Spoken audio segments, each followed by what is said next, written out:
Yo, what is the good word, everyone? Welcome into Chatterbox Bearcats. I'm your host, Chuck Walter. Joining me tonight is Eric Lilly, a new player on the Cincinnati Bearcats hoops team. We're going to talk about Jordi Rodriguez, the sharpshooter that has joined the Cats. Also getting into some Tony Pike entering the Bearcats Hall of Fame, and Jizzle James. What's the latest? Is there any updates? What is going on? We're talking all this on today's Chatterbox Bearcats. We got football season less than a month away at this point before the Cats take on the Nebraska Cornhuskers in Kansas City at Arrowhead Stadium. We'll get into Tony Pike in just a little bit, but let's start with the basketball team. Lilly, how we doing, man? It's always strange when you get a player on the last day of July to commit to your basketball team, and one that actually is somewhat exciting. Yeah, the international recruiting timeline is very weird. I think we mentioned in May on one of the podcasts that it could happen in June because there were rumors that we're trying to add one more piece. It appears that Jordi Rodriguez from Spain is the piece. And I don't know if it's related to Jizzle. I know I see a lot of questions on Twitter. We don't know. They're different positions. He's a wing, Jizzle's a point guard or a shooting guard. And it's an intriguing pickup because I did think we were one piece short on the wing. A little more depth won't hurt. And he has that shooting, 40% from long range. And if anybody has watched his highlights, he shoots them set. He shoots them off like any type of three you can think of. He does it in like a 3-minute highlight video. Doesn't look the prettiest, but Chuck, they're going in. Speaking of Chuck, I mean, that's what he does. He literally chucks. It's like that Tony Bobbitt-esque where the feet aren't set and he just fires it up and it seems to go in. Fadeaway threes, step backs, every type of three-pointer is in his bag. And we've seen catch and shoot guys for a long time in Cincinnati. I mean, I guess Landers had some ridiculous shots in his bag. David DeJulius had some turnaround step back threes. Aside from that, it's been catch and shoot guys for a minute. I mean, mainly it's been players that can't shoot for a long time now. But when they could, even, the Kashmir Wrights of the world, the Kilpatricks, there weren't a ton of guys that are hitting fadeaway 32-footers. And it looks like Jordi Rodriguez can, based on the tape. He averaged 13 and a half. Not a playmaker by any means, but he's a shooter, 40% from three in the FIBA Under 19 World Cup. He is 21 years of age. And like you mentioned, a former teammate of Baba Miller. I like the fact that he's 21. I like the fact that he can shoot threes, and a team that was 327th in three-point percentage has now added first of all, 327th in the nation. Jesus Christ. That is terrible. They've added Sean Abayev, who's a career 41% three-point shooter at a lower level. Jordi Rodriguez, 40%. Kirk Kriisa, career 42%. Jalen Celestine, career 38%. And Baba Miller, who not a great shooter, but can stretch the floor for his size at 34%. So I think you got to love this. And we were talking, man, obviously we'll get into Jizzle in just a bit. Between Day-Day and Kirk Kriisa, you thought that UC kind of had the point guard position, especially with Jizzle. You thought they had that position set. We believe that we needed another wing, and this feels like an insurance play. Now, can he defend based on everything we've heard? Absolutely not. But that's why you have Cham and Baba as kind of backups, right? As long as he can not get beat on the perimeter, people shooting over him, then it doesn't matter because someone beats him off the dribble, and guess who's waiting there in the paint? Two monsters. Yeah, and you have that second guard defender now with Sincere because we know Day-Day is good. He's got that edge. So between Cham, Sincere, Day-Day, Baba Miller, I don't know how great he is as a defender, but he has that help side rim protection that we were kind of lacking. We're going to be able to put shooters on the court around these defenders and hopefully shoot better than previous season. I just got on Ken Palm because you said that, Chuck. We've finished in the top 150 in three-point percentage 0 times since 2007. So Andy Kennedy team was the last time we shot in the top 150 in the country. I would have guessed that team that took down Syracuse in the Big East tournament with Kashmir, with Jaquan Parker, with I mean, Deion Dixon was throwing up some bricks and shooting them a lot. Actually, we were 148th in 3-point percentage. I knew it, man. See, don't test me now. I knew it. That team could shoot. Anyways, we haven't been a top 148. We since could shoot. 2006. Yeah. Jeez, dude. I mean, it's a program staple, man. So it's nice to add in some shooters. And I think this team's going to be really good defensively. It was kind of their calling card last year. And then all of a sudden we started scoring like 90 for a week and then went back to sucking at shooting. It was a strange season last year with no identity. But based on the personnel that this team has, you would have to assume that it's going to be a pretty good defensive team. So to add in someone that is a sharpshooter, but not your CJ Frederick, needs his feet set, needs a few seconds to, line it up. This guy just catches and fires. Watch his tape. It's a sight to be seen because we truly have not seen a player like this in a Bearcats jersey in a long time. I'd have to crunch the tape on Landers because I feel like he was kind of like that. But aside from that, I don't think there have been many. Yeah, and we have some options here now with like Celestine, similar position, shooter. We have Rodriguez now, shooter. Abayev, we think is going to be a shooter. I think that's safe to say he'll be able to shoot. Clifton, the melting pot. Yeah, all these I don't know if we're like guys. going to be an elite shooting team, but it feels like we have more options than the last couple of years, if that makes sense. Yeah, we'll take it. One thing that we are a little bit worried about, me especially, I'm a big Jizzle James guy, and forget the basketball aspect for just a second. Let's kind of say this as delicately as we can. And obviously it's someone's life at stake as compared to just the basketball side of things. We know that based on some of the Instagrams that he has tuned into the show from time to time. And I'm a huge Jizzle James guy, is a basketball player, also a human. I like Jizzle. I think he's cool. And I really hope that all is well in his world and that, whatever is going on is figured out pretty quickly. But here's what we know without speculation. There have been sporadic Instagrams. Honestly, he was going at Houdini for a little bit, where all of a sudden, Houdini was like public enemy number one. And I'm just like, what? This is the summer of Jizzle going at Houdini. But sporadic Instagrams, and it seems like it's been kind of radio silence for a few days. But he was posting, he was deleting. Remember, he posted about the NBA draft that he was leaving a few months ago, and we just thought troll job, whatever, nothing of it. Then all of a sudden, like a week or two ago, he posts a picture of him in a Georgia uniform, and it's just kind of like, what's going on here? Like, this is getting a little strange. These posts are weird.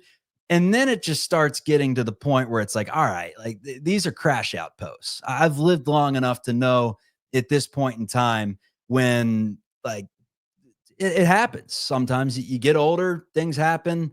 Mental health is 1000% real.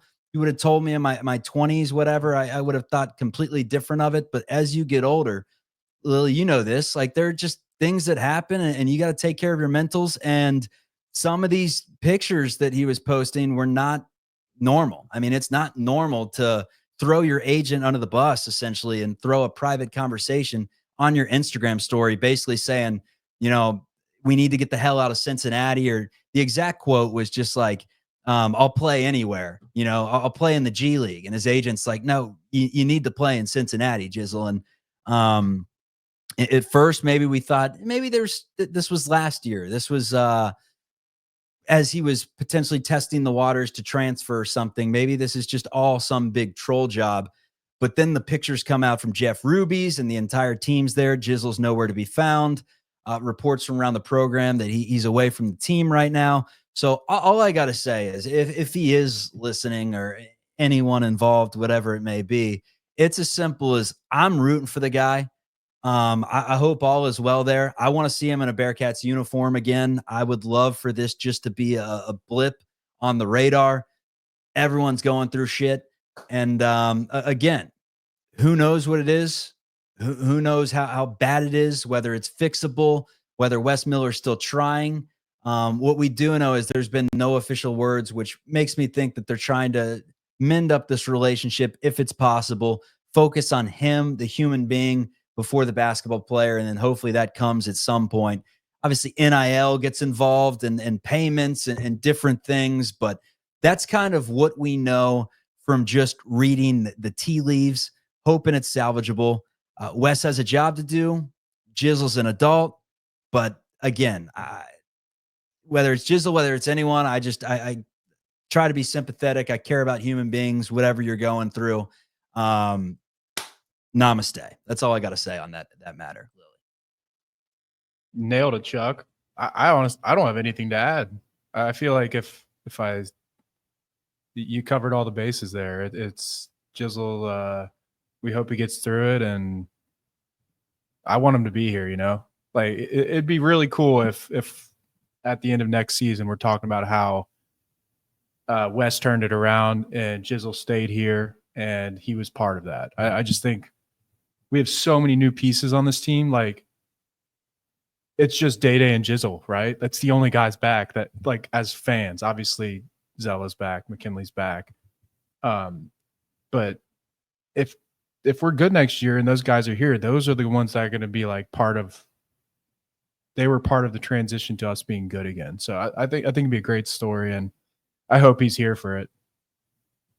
Yeah, I mean, Wes has had nothing but good words to say about the basketball player and the competitor and the work that he's put in. I mean, there were quotes all last offseason, or I guess during the season when Jizzle was struggling. He's like, I'm not worried about Jizzle James. Like that guy that puts in the effort, and you don't know what's going on in someone's life. You don't want to speculate whether, they're things that he's brought upon himself or whether, they're things that are just uncontrollable with the human brain from time to time. You don't know. Truly, we're not in that locker room. But what we do know is what he put on the internet, and it was not normal, man. It's not normal behavior from whether you're 16 years old, whether you're 34 years old, whether you're 42. It was crash out behavior. And I mean, I hope all is fixed there. All is good. And I'm rooting for the guy 1,000%.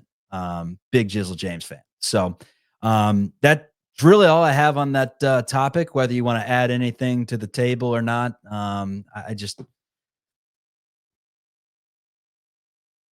No, I'm ready to talk some Tony Pike. Let's move on. Tony Pike, Bearcats Hall of Fame. Why this is so cool to me. One, he's a Cincy guy, played his high school ball at Reading. Just a diehard Bearcats fan. Like, if you follow Tony Pike to this day, he still freaking loves the Cats. And he loves the Hoops team, too. I feel like he's probably one of those guys that's sitting courtside with, like, the jersey on, like a Leonard Stokes, number 13, white jersey, sitting courtside, whatever. Cool dude. Haven't had him on the program, but we've been working on getting him on, and maybe now's the right time with his Hall of Fame induction. But what's so cool to me is that it didn't seem like he was really going to do anything at Cincinnati until all of a sudden he did and became one of the best quarterbacks and iconic quarterbacks in program history. I mean, he was deep down the depth chart there for a minute, and I'm getting my years confused. I don't know if he was playing around the same time as Demetrius Jones when they brought him in from Notre Dame and he was expected to be something. But I know for a fact he was behind Dustin Grutza. I know for a fact he was behind Ben Mock one year. It seemed like he was like third, maybe fourth string at a certain point, and you never thought he was going to get his chance. Injuries just kept happening. He ended up getting injured at one point, and then Collaris came in, and he was nice too. And then Pike picked it back up and was awesome. There was just a weird thing at Cincinnati for a while where the QBs just kept getting injured, and the replacements were pretty good until we got to like Munchie and Chaz. Then it was like, eh. But he was awesome, man. And I didn't know how to feel about him the first game I saw him play. I think it was against Akron, low-scoring game. But then he goes to West Virginia and takes down Pat White and Steve Slayton, and you're like, oh, my God, this guy can really play. And he was great, man. Yeah, Tony Pike is like, he's just Cincinnati Bearcats football to me. Like, he is it. Like, he came in as a walk-on. I think he's a walk-on from Reading. If he wasn't a walk-on, I apologize. But he was the year, 07 or 08, when Grutza got hurt versus Oklahoma. At some point, he was like the third string quarterback. Like, he's not even in your mind. Like, think right now. Are you thinking about our third string quarterback? I don't even know who that is. No, exactly.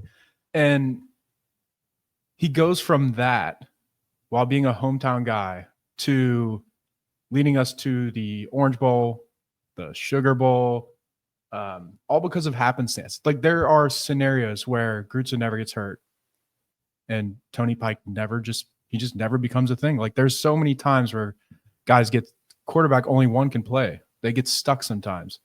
And I just think he took advantage of his situation and he's a Bearcat legend, right? And just think about all the great Cincinnati players. We're talking about Marty, P, the Kelseys, Barwin, Wolf, Sauce, Pierce, Ritter, Kobe. They're all 3 stars. They're all 2 stars. Like this is what Tony Pike is. And like it just bothers me a little when you hear people complaining on Twitter about not getting 4 stars right now. It's like this is what we are, guys. We have to level up still. We just are starting to get our P5 payments here. P4, sorry. Have it. And the guys on the team right now, Sorsby, he had 1 P4 offer. It was Indiana. Corleone, local kid, 3-star. Jake Golday, we got him from Central Arkansas. So let me put you on the spot and potentially ruin Pike's big day. Desmond Ritter, Tony Pike, best quarterback of this millennium.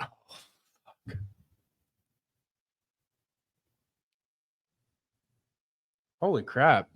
It's just different, right?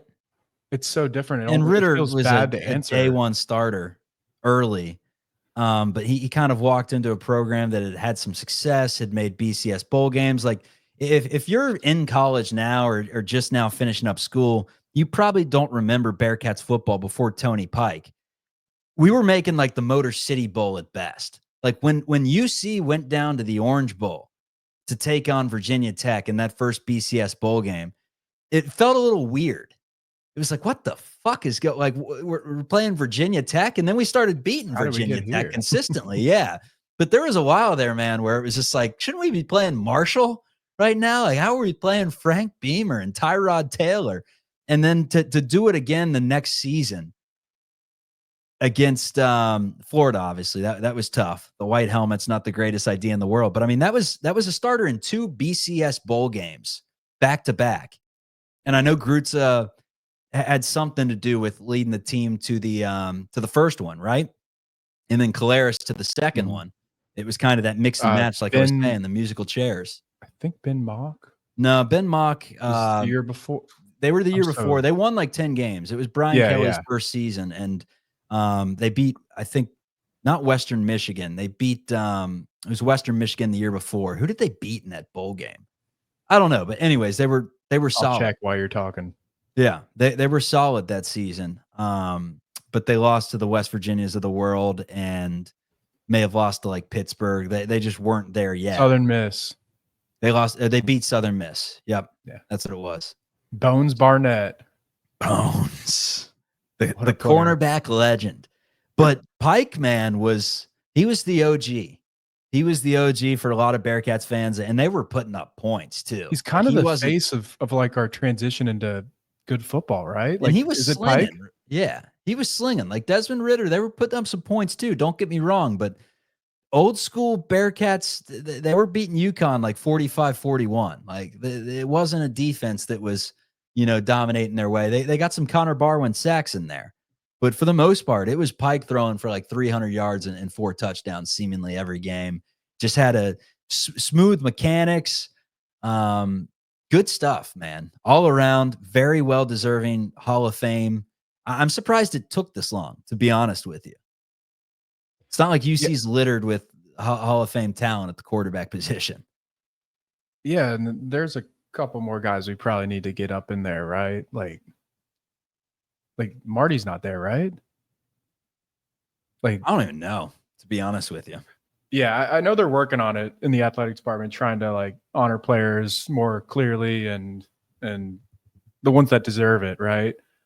Hopefully that gets going here because that era of Cincinnati football is just so important to anybody like like the guys our age, like that were in college at the time or high school, it's like that was just such a huge turning point in our athletic programs. Like basketball was down at that time. It was just a lifesaver. Like it was totally unexpected. And a lot of people were like Ohio State fans and got dragged into those Cincinnati teams because they were fun. They scored a lot. Certainly not speaking about myself or anything like that, but like I know people that kind of abandoned the Buckeyes and went all in on the Bearcats because of those And got years. some Buckeye State shirts. Those weren't egregious. I gotta find mine. I mean, to with all due respect, to have those shirts, the Buckeye State, and if you haven't seen them, they're from back in like 2008, and UC had their first like good season and program, like really good season in program history. I think we were undefeated when we made those shirts, top 3 in the country. A Texas incomplete pass away from being in the national championship game. And we make these shirts Buckeye State with capital UC and then all lowercase everything else. And it was obviously a jab at Ohio State. And at the time I was like, yeah, I'm all for this. And then, we lost to them like 42-0 in one of our best seasons in program history. And I was just like, you know what? We're not on this level quite yet. I remember at the time just being totally sold. Like I thought we were going to beat Florida, dude. Yeah, we were going to beat Florida. I was down on Bourbon Street. Like Tim Tebow's a damn coward. Yeah. It's in hindsight, that team was beat like incredibly stacked, and they should have had a chance to play for the national championship. Oh my God. Yeah. And I didn't look at spreads back. I mean, they had like Percy Harvin, they had Aaron Hernandez, they had the Pounceys. Like that team was loaded. Urban Meyers. Dunlap. I don't know, but they were loaded. I know that for a fact. And I didn't look up spreads back then. I was like a sophomore in high school, but I looked it up recently actually because I thought the Bearcats were truly going to win that game. And I was like, I wonder what we were, like -3. No, we were like plus 16.5 or something. Like we were pretty big underdogs in that game. The world knew we were getting our asses kicked. I was just living in La La Land. That's basically the same thing as the t-shirt. Like we're wearing it. We're proud of it. We think we are. And then the spread's like, wait, what's going on here? 100%, man. Tony Pike, congratulations. Jizzle James, again, man. It's one of my favorite movies, Batman. Why do we fall? So we can pick ourselves back up. Who knows truly how far he's fallen? What has come from these, rumors that I'm sure if you're a Bearcats fan, you've heard. We're not going to really get into them, but what you've seen for your own eyes is that it doesn't appear that he's really around the team right now. And I mean, he was on Instagram Live for or not Instagram Live, but posting IGs for like 72 hours straight at one point. It's been kind of radio silence since, but hopefully the next time we hear from him, he's in a Bearcats uniform, all is well. And that this can be salvaged because again, I'd love to see him, man. And as for the new player, Jordi Rodriguez, I'm excited to see him too. Kind of a nice little treat to get an addition on the last day of July, especially when it's someone that's, I think he's 6'6". Is that what he is? He's 6'6", and he is a legit sharpshooter, like we said earlier in the program. Not just catch and shoot, just he fires, man. Looks like Jimmer Fredette, which has got to make you excited if you're a Bearcats fan. So the Spanish Jimmer Fredette, our guy, Jordi. There we go. Any final thoughts on today's program? Yeah, it's August. When this podcast comes out, it's August. We've got football this month, guys. The Nebraska game will soon be here. We're about to start ramping up some podcasts. We had a couple weeks off, maybe a month or two off.